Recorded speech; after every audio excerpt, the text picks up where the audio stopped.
stablecoin. But I think there will be, people will want to hold yen stablecoins, and I think that's only a matter of time. And I think the regulators here in Japan, again, about a year ago, passed some legislation around that, and there's some companies going through the licensing process right now to get live. A lot of the companies that are involved in this space in Japan are larger corporations. Is that sort of a concern, not having the smaller, innovative guys take the lead? Well, I think what you're seeing is some of the bigger guys partnering with the smaller innovative companies. Ripple, way back in 2016, partnered with SBI, one of the largest and most successful banking conglomerates here, and really across a lot of financial services here in Japan. And that's been a really successful partnership for us and for them. Yeah, Ripple is going to send it. How you doing, everybody? Yeah. Packed house. Ready for Caroline. Exciting times for us.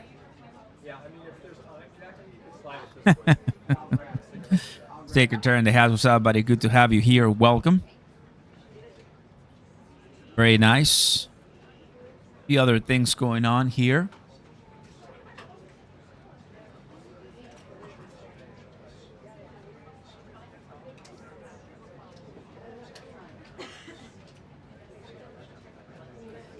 While the delay may appear as a concern for the industry, it may ultimately be constructive, providing breathing room to work through fundamental disagreements. Indeed, indeed.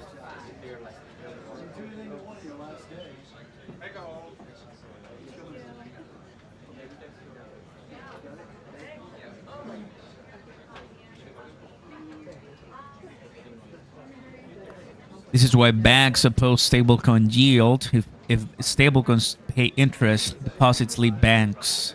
That means less leverage, less lending, less profit. The banks are shaking, guys. Wonder why. I mean, we've seen that. We've seen that a lot.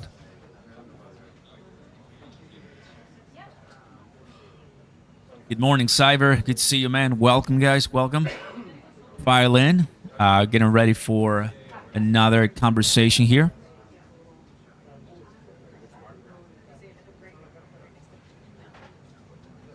Welcome to XRP Watch.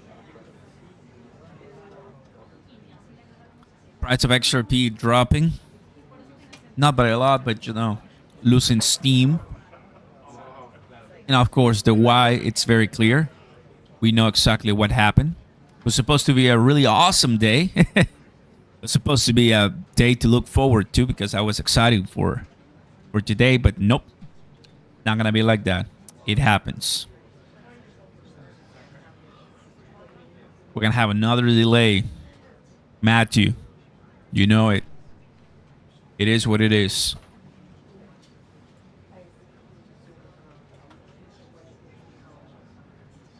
Having more and more delays all over the place with no more pumps coming ahead until who knows when. Crypto altcoins losing steam right now. Yep. What's a good couple of last days, right? But as of right now, we may be heading to a weekend. With the prices down, not much going on until we get more clarity for the Clarity Act. No pun intended. More clarity for the Clarity Act. Yep. I guess more time for us to, buy the dip. Just FYI, BTC is heading closer and closer to $100,000. Very nice. So White House briefs amid Michigan chaos and Iran protests. So we'll see what questions they have for the White House.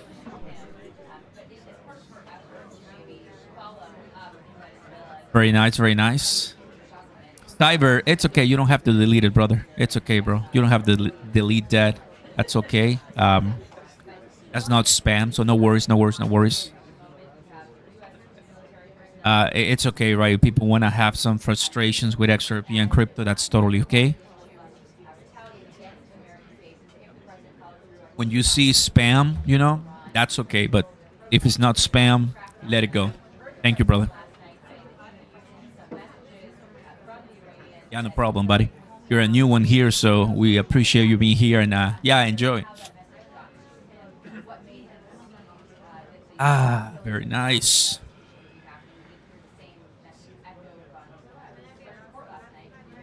That's the computer, guys. So that's pretty good. What do we have here? First super on a live stream. Look at that sticker. I love that sticker, man. That's so cool. First time I've seen that. Big thanks to Rafa in the house. How's it going, brother? First time I see you here, but if you've been coming into the live, we appreciate you. And thank you so much. We thank you for that. And man, that's so cool. It's like a Happy New Year's or something like that sticker. We love that. Always Trump messes up. Well, obviously, when you have a tons of geopolitical issues, it's not easy to maneuver everything, you know? It's not easy to maneuver the world.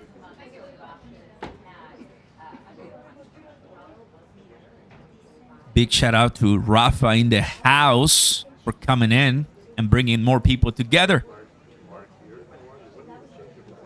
Love that, guys. Welcome to our 400 people watching us right now. It seems that you didn't get a notifications. It happens, sadly, here on YouTube, but no worries. We'll keep you in the know with everything. Look. So, yep.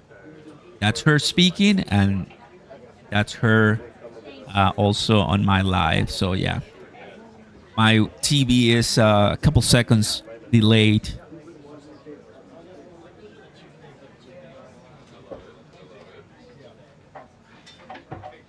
Beautiful. You didn't miss anything. No worries.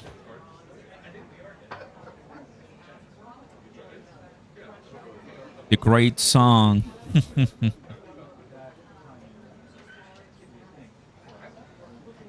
I was like, all XRP holders be like, I didn't hear Nobel.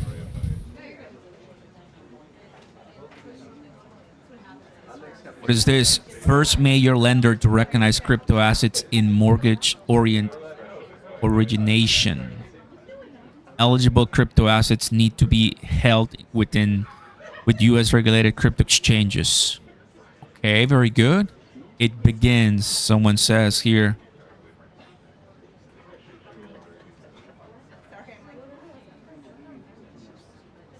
Come on, baby. Go ahead and help us pump higher, you know?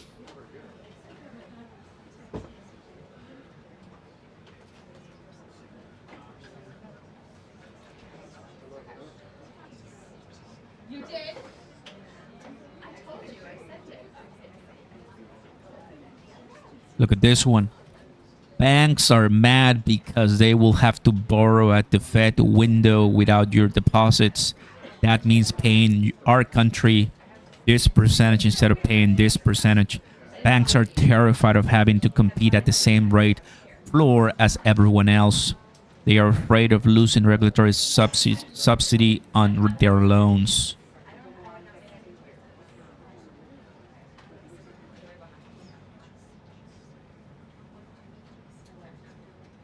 Can you guys share with us, as you know, the Genius Act was passed and there's a lot of talk about stablecoin deposits. It boils down to banks don't want to lose a lot of money because of crypto.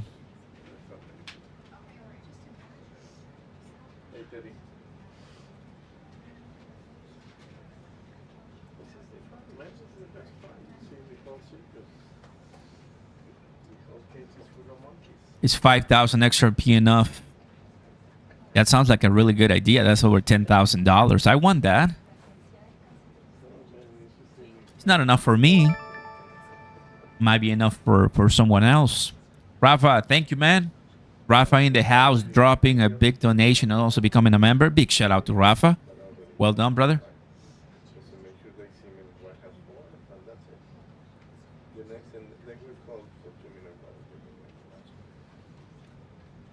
I tried to attack you there, but I couldn't.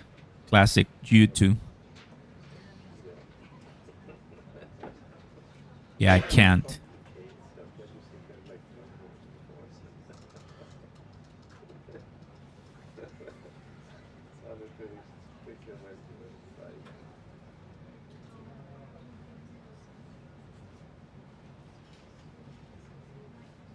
The purpose of market structure legislation is to create a new regulatory framework for spot crypto. Tokenized securities have no place in this bill. We must not trade away the SEC's authority to bring the existing financial system on chain just to make a deal. What is this? The SEC 505 Senate market structure bill will make it impossible for the U.S. to bring tokenized securities on U.S. companies. Unsure why. Because it bans the ability of the U.S. to tailor regulations to fit on-chain infrastructure. Now, how many people, how many of us worry or are, hungry to learn all these behind-the-scenes conversations and intricate processes? I like it actually. But I wonder if the majority of the people are just here because they want to see money go up, price goes up, gains go up, my bags go up, right? You're seeing very clearly how there's always something to talk about in crypto, but now that we have allowed the government in the United States to come in and create the laws, you notice how it's difficult. It's not easy to work with everybody. This is government. I'm not surprised the cancellation of the hearing today. I'm not surprised that there's disagreements. I'm not surprised that the Genius Act might get a revision. I'm not surprised. All of this is gonna happen, right? It just comes to show how early we are in the process.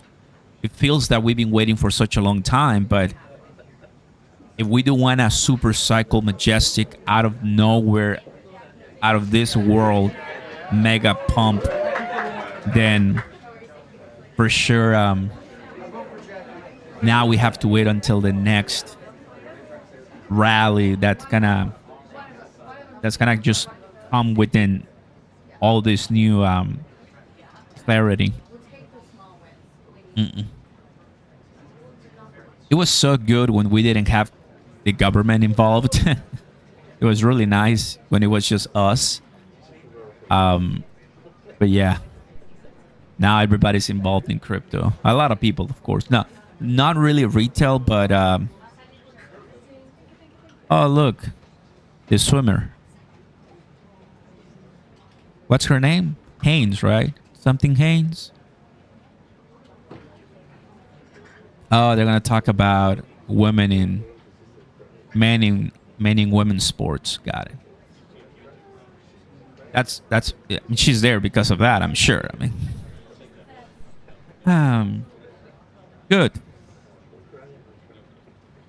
Riley Gaines, thank you guys. You know everything. Always can trust in you because you know everything, guys. Very good.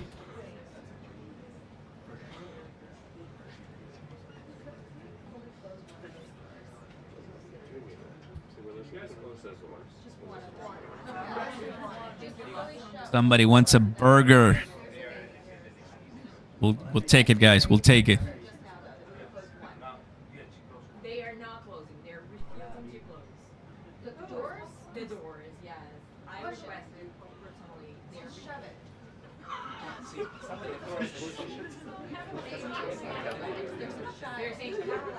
They're having some fun time there, I can tell.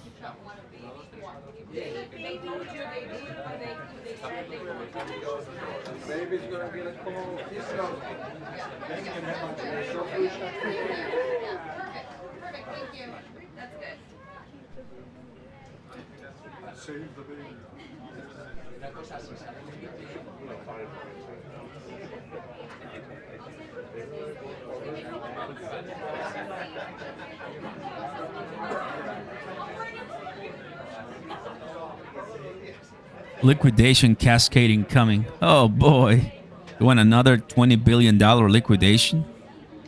Matchy in the house. Oscar Bro, expect a big crash. No change at all for the long-term vision 2030, 2032. You want a big crash? That's what you're expecting? Got it.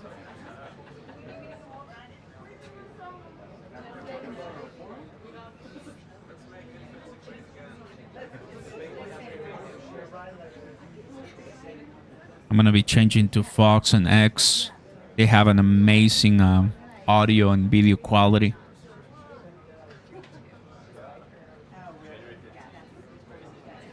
Well, she's coming any time now, so we'll get ready to see what they say. And as always, bringing you the latest info, fam.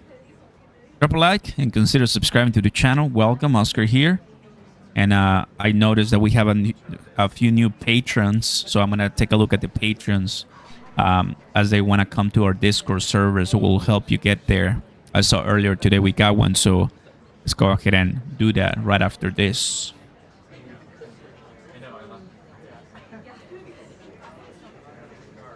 Yeah, but the whole mood already changed. The whole mood already changed, given the fact that we no longer have the hearing, today.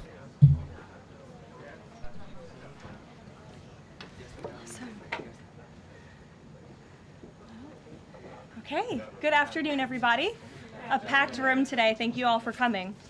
President Trump is making America affordable again through his proven economic formula of powerful tariffs, fair trade deals, massive middle-class tax cuts, energy dominance, and aggressive deregulation.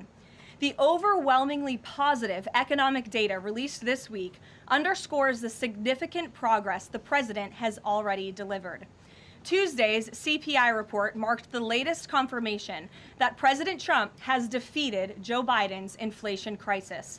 Since President Trump took office, core CPI has increased at just a 2.4% annualized rate, substantially lower than the 3.3% annual rate inherited from the Biden administration last January. Importantly, as inflation cools, Americans' wages are rising, giving the American people more purchasing power.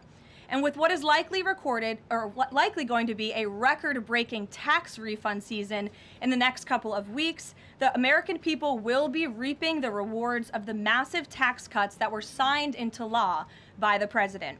Thanks to President Trump's signing of no tax on tips, the American people will be reaping the rewards of the massive tax cuts that were signed into law by the president. Thanks to President Trump's signing of no tax on tips, overtime, Social Security, boosting the child tax credit, and locking in the 2017 Trump tax cuts, independent estimates project the average American tax filer could expect up to an extra $1,000 bump to their tax refund next year.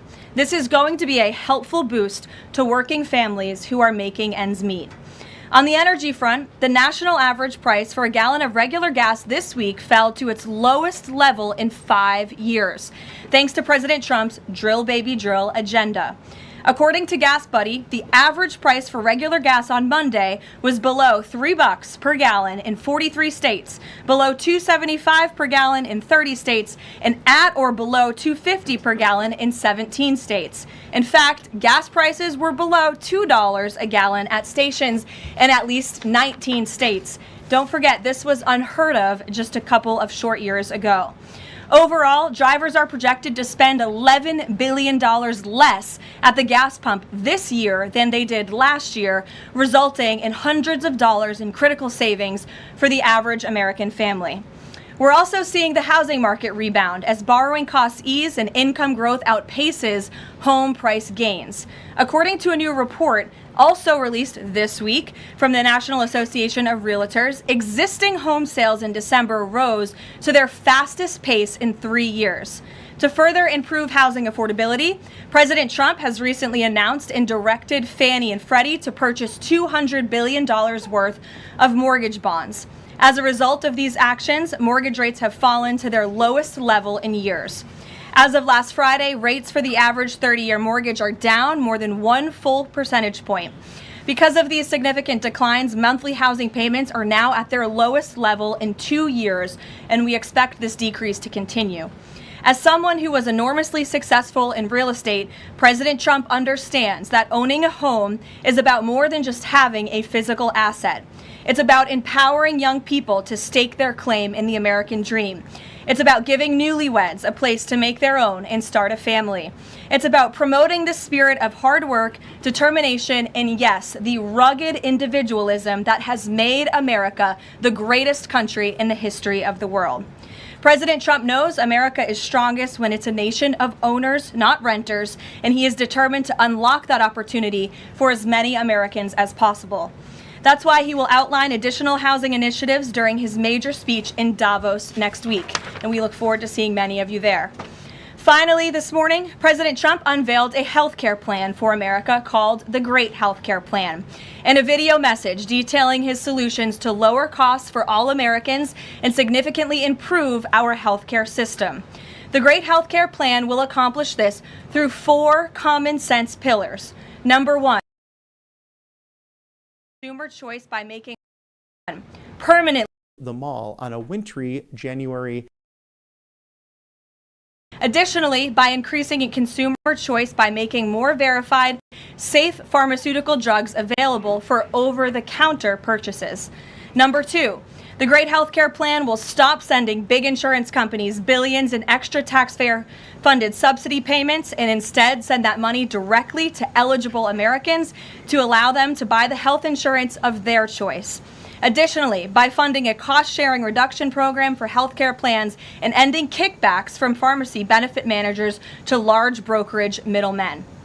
Number 3, the Great Healthcare Plan will maximize price transparency by requiring any healthcare provider or insurer who accepts either Medicare or Medicaid to publicly and prominently post their pricing and fees to avoid surprise medical bills. This is an incredibly popular policy that has been bipartisan for many years, and President Trump is officially and firmly calling on Congress to get it done. And number 4, holds big insurance companies accountable by requiring them to publish rate and coverage comparisons up front on their websites in plain English so consumers and everyday Americans can make the best purchasing decisions for them and their families. These are common sense actions that make up President Trump's Great Healthcare Plan, and they represent the most comprehensive and bold agenda to lower healthcare costs to have ever been considered by the federal government. Congress should immediately take up President Trump's plan and pass it into law. For Americans watching at home, you can visit greathealthcare.gov right now for more information on the Great Healthcare Plan.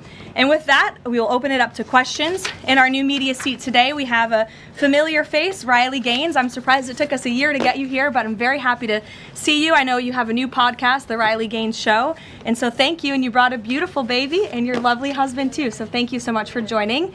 And why don't you kick us off? Absolutely. Well, thank you. First and foremost, congratulations to you. Being a girl mom will change your life in the best way possible. So excited you get to shop all the pink and the frilly and the bows. I was in Washington, D.C. earlier this week for the Supreme Court case. There were 2 arguments that were heard surrounding sex-based rights and if it's constitutional for states to pass laws that ultimately protect those rights for women. If the Supreme Court rules as anticipated in favor of maintaining these sex-based rights, is the administration prepared to take action against the states? I believe at this point it's 23 states that don't have those protections for women? Absolutely. And as you know, Riley, the administration already has done so. We've taken action in a number of fronts against these states who are failing to uphold the president's executive orders in this administration's policy of simply protecting women in women's sports and in women's private spaces. We've gone to the mat with large universities in this country as well to try to fight for what's fair and what's just for women and girls across the country. So I know you were at the arguments. I listened to them myself as a woman and as a former athlete, and I think the president speaks on common sense on this issue, that women's sports and private spaces should be protected, and that there are 2 genders, there are 2 sexes. That is not something we should be afraid to say in this country. And I think, frankly, it was quite alarming to not only hear a couple of justices gravel over that basic fundamental biological fact that men and women are different but inherently equal, but we are certainly different and women deserve such rights. We hope and expect that the Supreme Court will rule in the right way on this matter. Thank you. Gabe. Caroline, thank you very much. A lot to talk about. Sure. Isn't there always a lot always to talk a lot about? to talk about. What can you share about the president's meeting with Maria Corina Machado? Is it underway? What can you share about that? And then also, the president said yesterday that Delcy Rodriguez was, quote, a terrific person. Does the president trust the remaining members of the Maduro regime? I will say, to your first question, the meeting was about to begin as I was stepping out of the Oval Office moments ago, so my understanding is that it's underway right now. I know the president was looking forward to this meeting, and he's was expecting it to be a good and positive discussion with Ms. Machado, who is really a remarkable and brave voice for many of the people of Venezuela. So the president looks forward to obviously talking to her about the realities on the ground in the country and what is taking place. As for Ms. Rodriguez, the president did speak with her directly this week. As you know, he revealed that to all of you yesterday. And Secretary Rubio and the administration have been in constant communication with Ms. Rodriguez and other members of the interim government in Venezuela. They have been extremely cooperative. They have thus far met all of the demands and requests of the United States and of the president.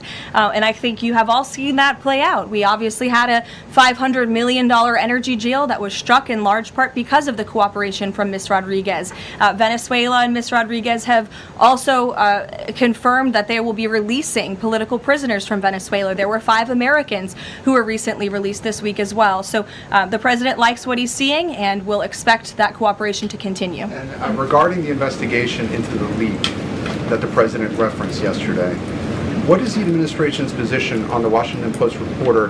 The Post has reported that she was told that she is not a target of the investigation.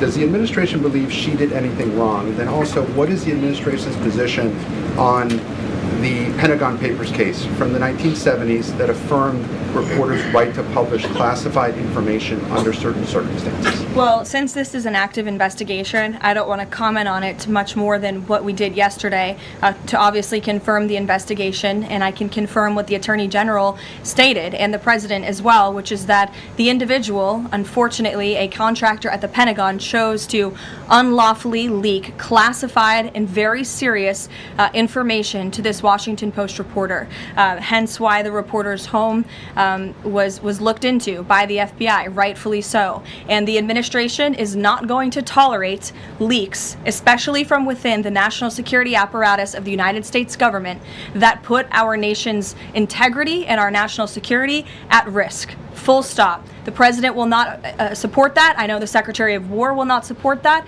and it will not stand. And legal action will be taken against anyone, whether it's a member of the press or whether it's an employee for a federal agency who breaks the law. If you break the law and if you endanger our men and women in uniform, you are going to be held accountable, period, full stop. But does this administration believe that this reporter or any reporter has a right to publish classified information under certain circumstances? Look, I think that we do not believe that individuals who have been given the privilege of holding a top secret clearance should be illegally leaking that classified information, and I know the American people agree with that. And I think it's a basic tenet of journalistic integrity not to publish information that could directly endanger the operational security or the brave men and women who are serving this country in uniform and putting themselves in harm's way to protect not just the people of this administration, but all of you in the press and all of their fellow Americans as well.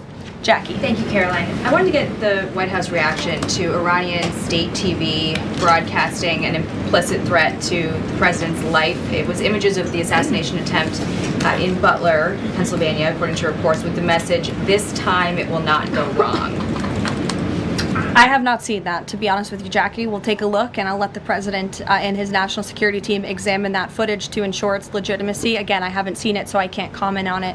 What I will say with respect to Iran is that the president and his team have communicated to the Iranian regime that if the killing continues, there will be grave consequences. And the president received a message, as he revealed to all of you and the whole world yesterday, that the killing and the executions will stop.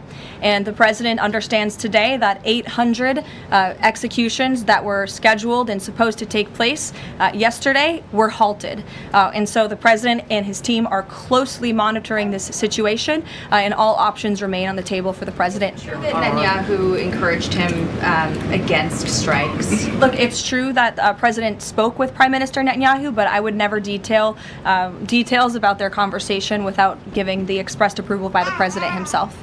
Ouija. Thank you, Caroline.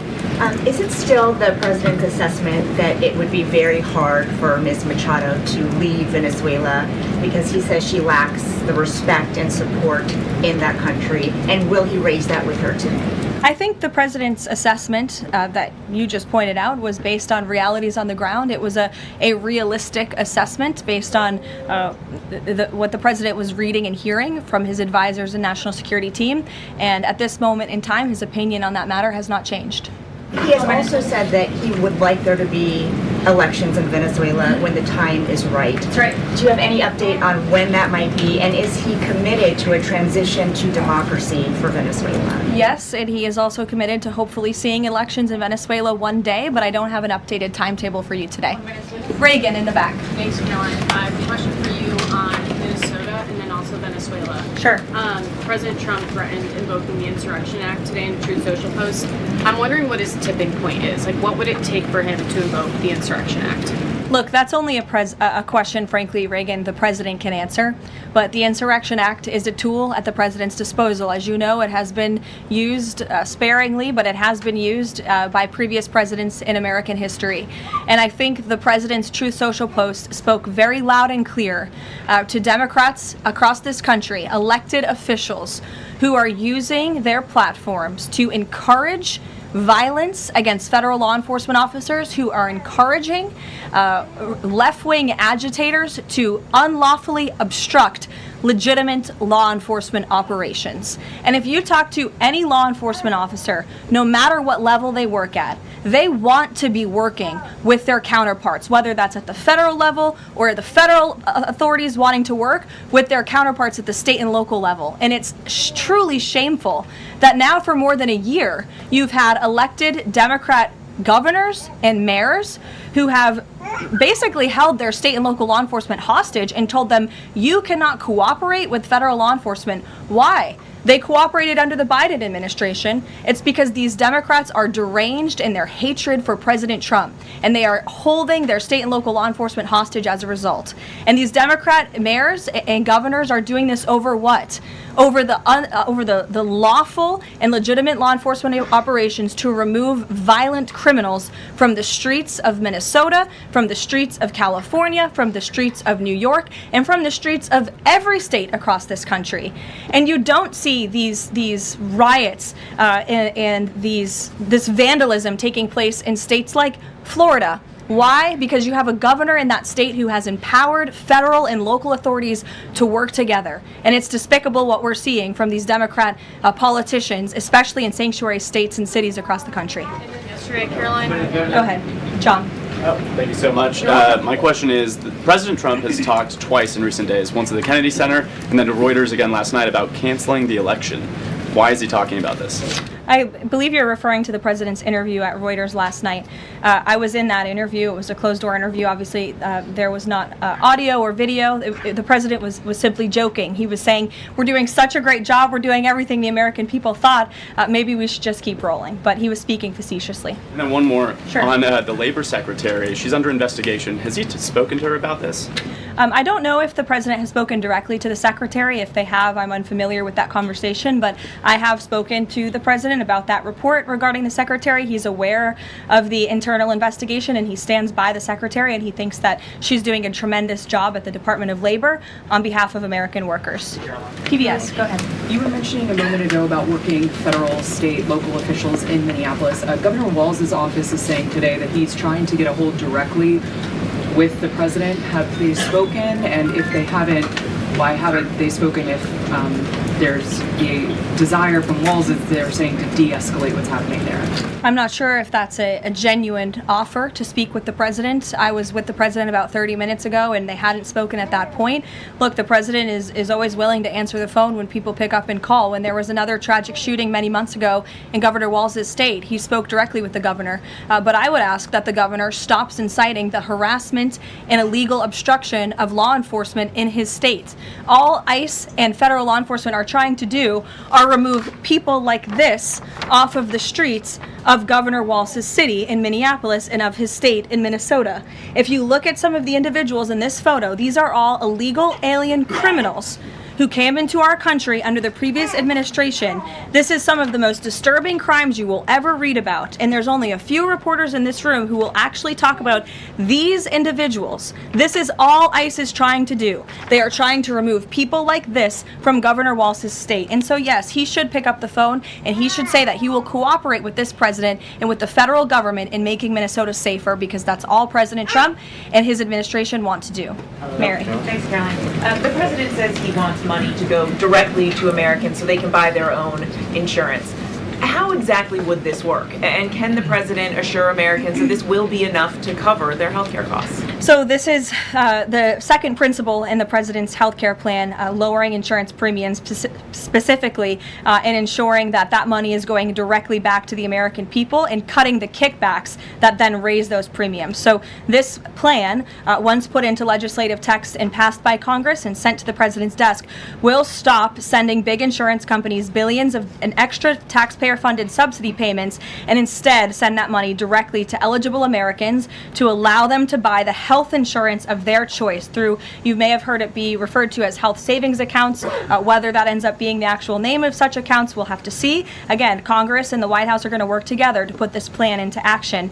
And then secondly, the Great Healthcare Plan will fund a cost-sharing reduction program for healthcare plans, which will save taxpayers at least $36 billion and reduce the most common Obamacare plan premiums by over 10%, and that's according to the Congressional Budget Office. But 20 million Americans in recent weeks have seen their health care costs soar. Can he assure them that if this plan is put in place, that they will be able to cover those costs? If this plan is put in place, every single American who has health care in the United States will see lower costs as a result. They will see more transparency.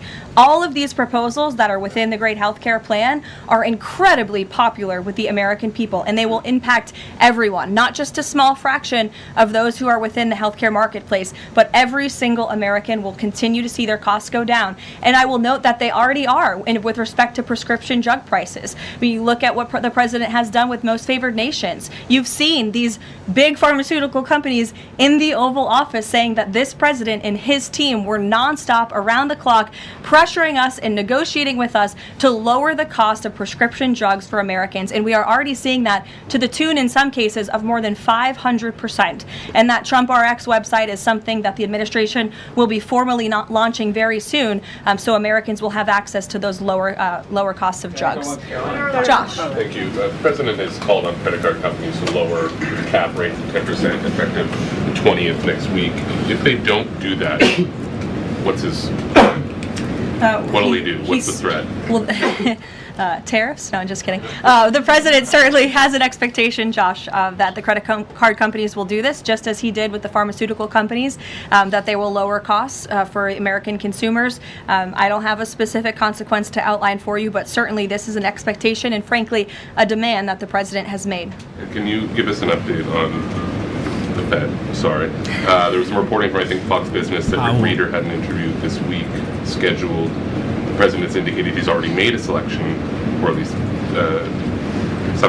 he's settling on someone. Where is he in that process, and when can we expect an announcement? Is he still doing interviews? Look, the president is in the same place as you all have been asking about this for many, many weeks.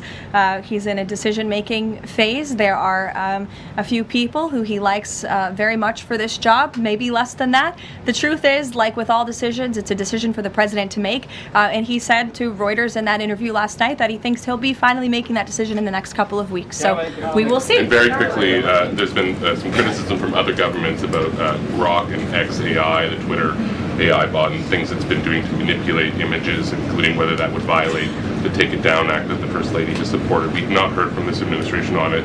Elon Musk says that they've disabled that, but I wanted to ask you whether the administration has a position and whether that's something that you will be pursuing, or whether the president has talked to Mr. Musk about that. Yes, I will talk to the Office of Science and Technology, and we will get you a firm statement and answer on exactly where the administration stands. I don't want to speak on that without speaking with the experts on it. Yes.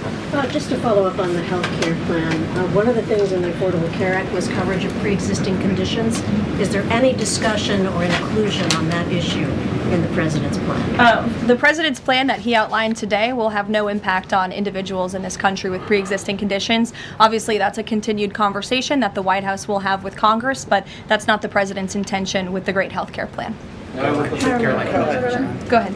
Thanks, Caroline. Two questions on Minneapolis. And then you. Go ahead. Thanks. Two questions on Minneapolis, one on the ICE agent, the other on the rioting. I believe last night there were protesters or rioters that rifled through an FBI car, took weapons. We had a reporter embedded with ICE who said that she saw constant harassment all evening.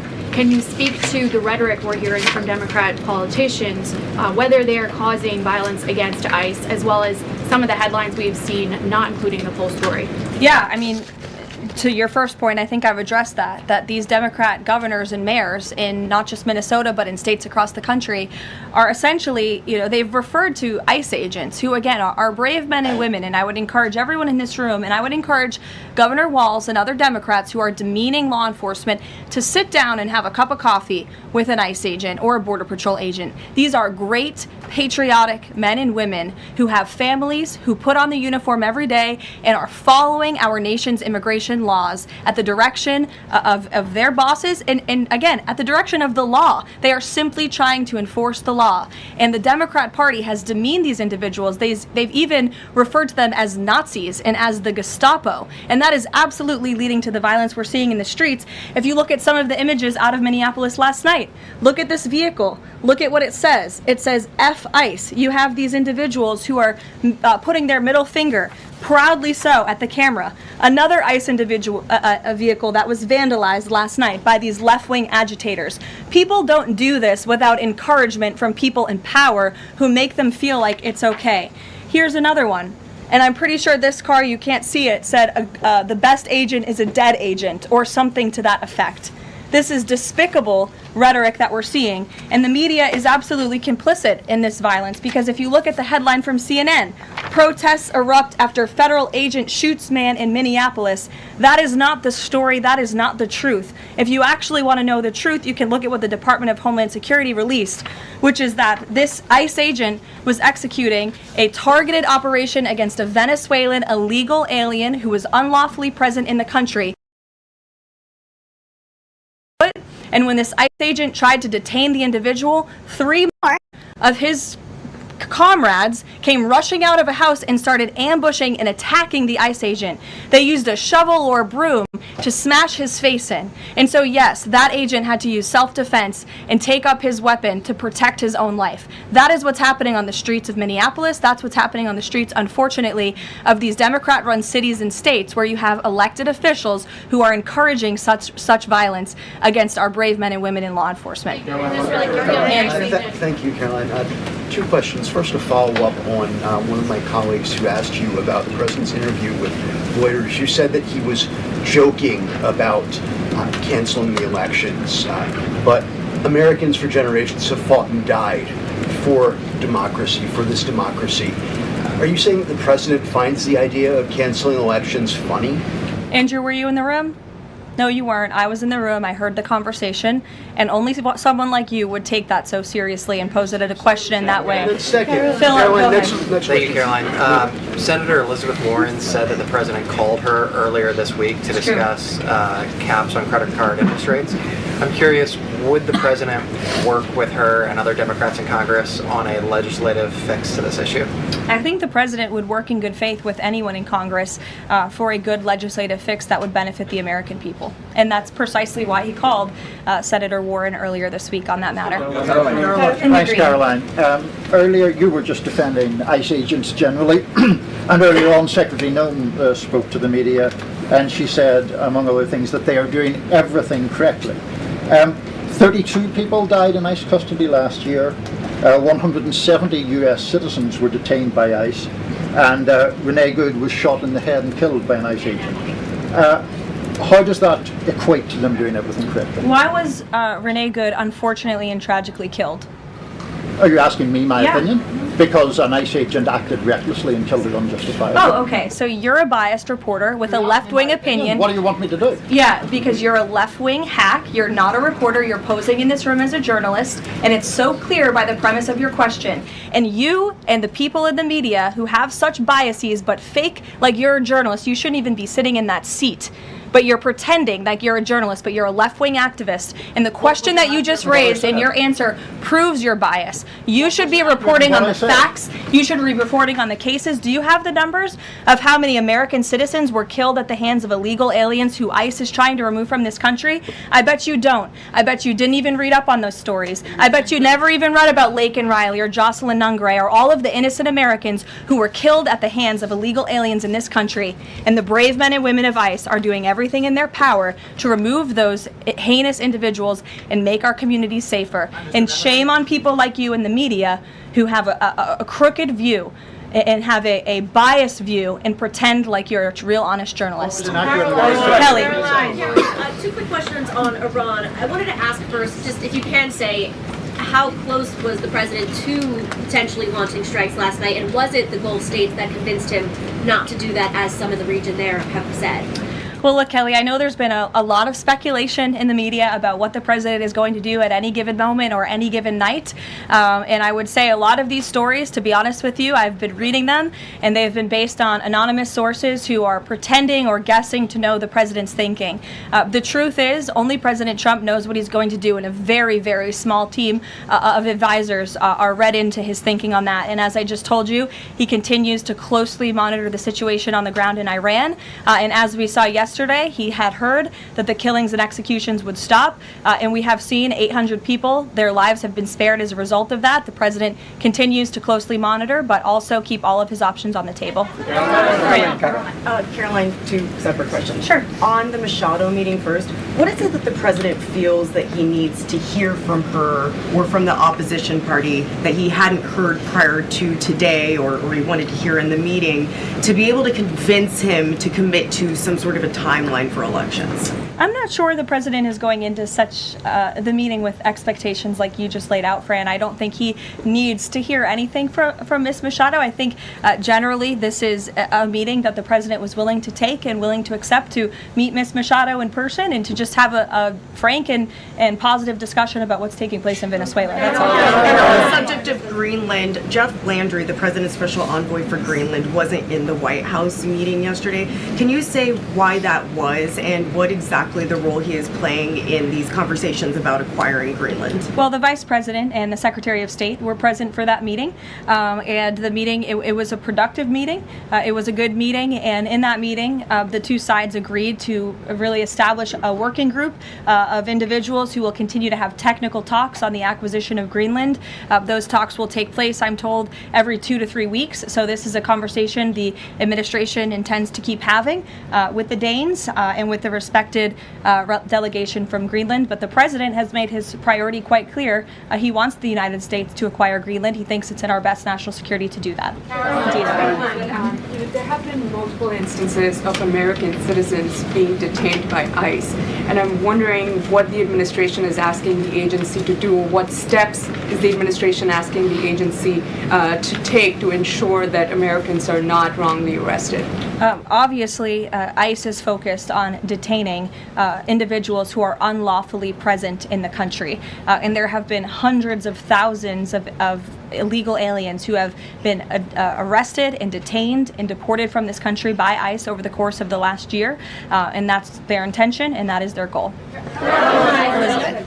Thank you, Caroline. One follow-up on Greenland. Europe reportedly sent troops over there. Does that change at all what the president is doing on this? And then a second question.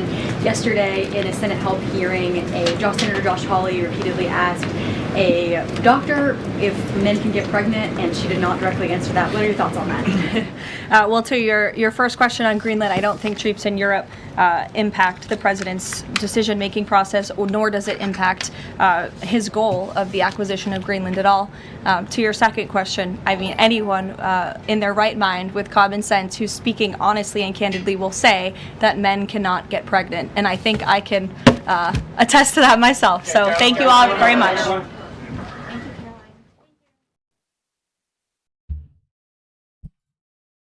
Well, let's watch that again. Come on, we have to. Here it comes. Where is it? No. Where is it? Let me find it. It's after this dude. And she said, among other things, The premise of your question, and you and the biased reporter with a I'm doing everything correctly. Why was ICE. Senator Warren earlier this week on that matter? Thanks, Caroline. Earlier, you were just defending ICE agents generally, and earlier on, Secretary Noem spoke to the media, and she said, among other things, that they are doing everything correctly. 32 people died in ICE custody last year. 170 U.S. citizens were detained by ICE, and Renee Good was shot in the head and killed by an ICE agent. How does that equate to them doing everything correctly? Why was Renee Good unfortunately and tragically killed? Are you asking me my opinion? Because an ICE agent acted recklessly and killed her unjustifiably. Oh, okay. So you're a biased reporter with a left-wing opinion. What do you want me to do? Yeah, because you're a left-wing hack. You're not a reporter. You're posing in this room as a journalist, and it's so clear by the premise of your question. And you and the people in the media who have such biases but fake like you're a journalist, you shouldn't even be sitting in that seat. But you're pretending like you're a journalist, but you're a left-wing activist. And the question that you just raised and your answer proves your bias. You should be reporting on the facts. You should be reporting on the cases. Do you have the numbers of how many American citizens were killed at the hands of illegal aliens who ICE is trying to remove from this country? I bet you don't. I bet you didn't even read up on those stories. I bet you... Tough, huh? Tough conversations, guys. But you know what's even tougher? That we don't have clarity yet. Welcome, everybody. Happy to see you all. Happy to see you all here. I got a donation here going back to this. I thought Clarity Act was for crypto, not for banks. That's exactly why. Thank you, buddy. That's exactly why it's not. It was basically delayed. The conversation that was supposed to happen today from the Senate Banking Committee is not happening. So let's listen up. Well, we're going to keep, pushing for urgency here. I think everyone that we've spoken to has a sense of urgency to keep making progress. So this is just the next step in the negotiation. It's causing people to come back to the table, rethink some of these issues, make sure we're signing up to do the right thing for the American consumer, and put out legislation we can at least live with. We're going to. Let me see if we can find Brian Armstrong right now. There should be like a full-on interview. Because he got interviewed, so let's take a look. He was there speaking, so that's nice. There might be something here because that usually is just for the networks, but not a lot of people get that clip. Let's take a look at the media, see if we get something here. No. But it was just a conversation, of course, here replying to what he said yesterday, and makes sense, Very good. I already made my point earlier today with video. That I want for sure a good crypto bill, not something that is just gonna, like you were saying right here, benefit banks but not the crypto industry. And that's what we're seeing on the screen. Well, everybody, when exactly are we gonna have an idea of where crypto is gonna go and head up to? Let's take a look at this. We see the price of BTC, we see the price of XRP, we see the price of crypto and the latest. And for now, my answer to you is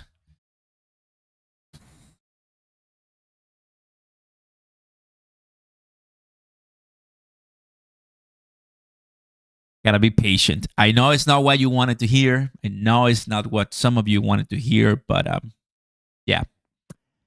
Nothing else so far right now. I'm thinking out loud right now. We obviously have some very bullish news, but nothing is gonna break it or help uh, altcoin levels go much higher. Only once we have what everybody's waiting for, huh?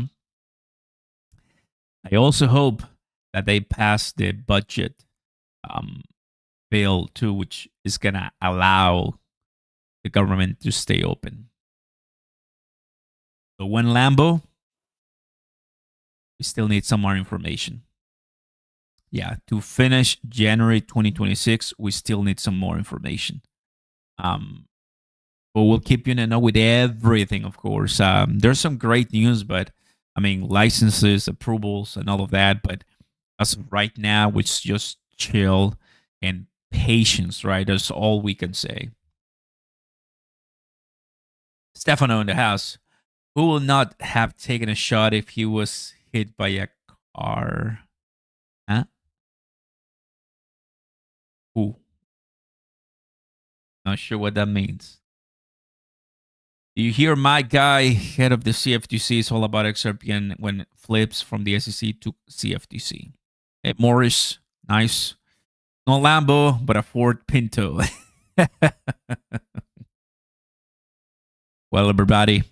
And you know what? You know what's crazy? I'm watching the Dow right there, and the Dow is up 395 points. Dow, S&P, they're up. So, ooh, hard to swallow reality, huh? Hard to swallow reality. Seems that metals, stocks are doing well today, while us, we continue getting manipulated and pushed down. What I'm saying right now, facts only, not what everybody wants to hear. Obviously, I can get bullish and I can tell you we're going to go to mega millions or we're going to drive past the all-time high. Of course. Of course.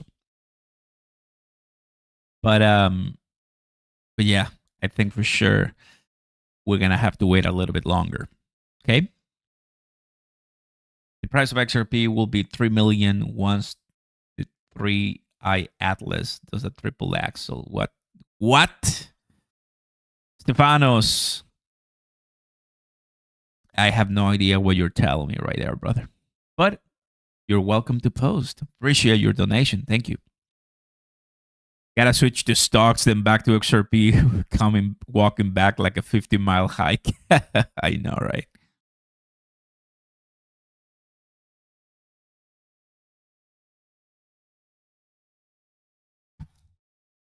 Stefano, who are you referring to, brother? Who? Who is this he that you're talking about? That's what I don't get. Good time for a long run. If it's 3 million, I'm buying the ocean. I know, right? I know 100%. Chipper, good to see you, buddy. JB in the house. Let's go. Chipper, TJ, of course, always here. We love that, guys. Links down below, guys, for more info and to join us. We'll go ahead and welcome the new patron too.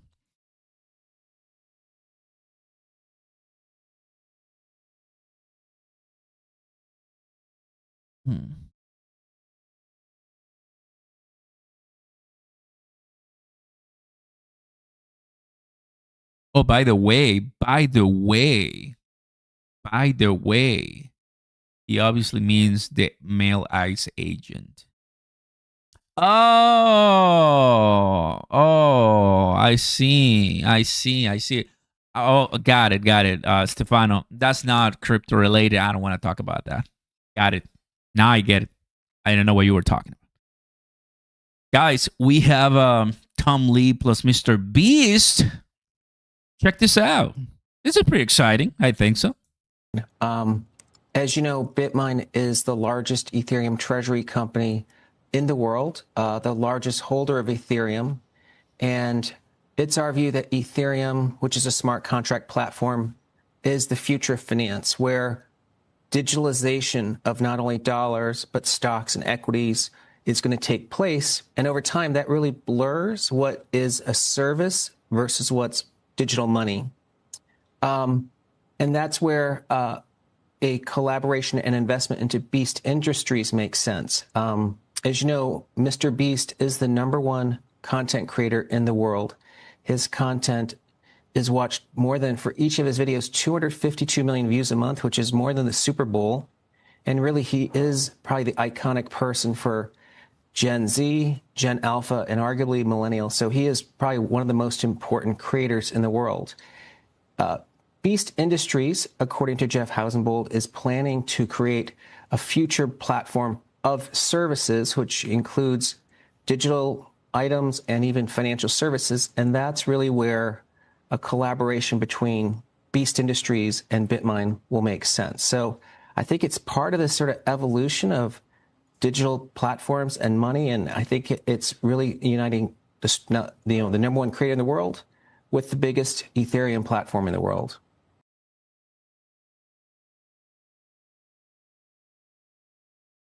Well, if it's not the banks, and if it's not the Moon Boys, at least help us, Mr. Beast. Help us pump. I'm just kidding. Guys, thank you so much for coming in. Appreciate your support. Have a good one. Yeah, today it's not going to be the one, but we have the end of the month Agriculture Senate Banking Committee. So if they don't delay it, of course, but hopefully it's going to happen. They already delayed it. So we're going to have more days to get a very strong and great Clarity Act markup bill. What is it? Another month to wait. What is it? Another month to wait. Nothing. So we'll just relax and keep buying the dip, right? Catch you next time, guys. Thanks for watching. Peace.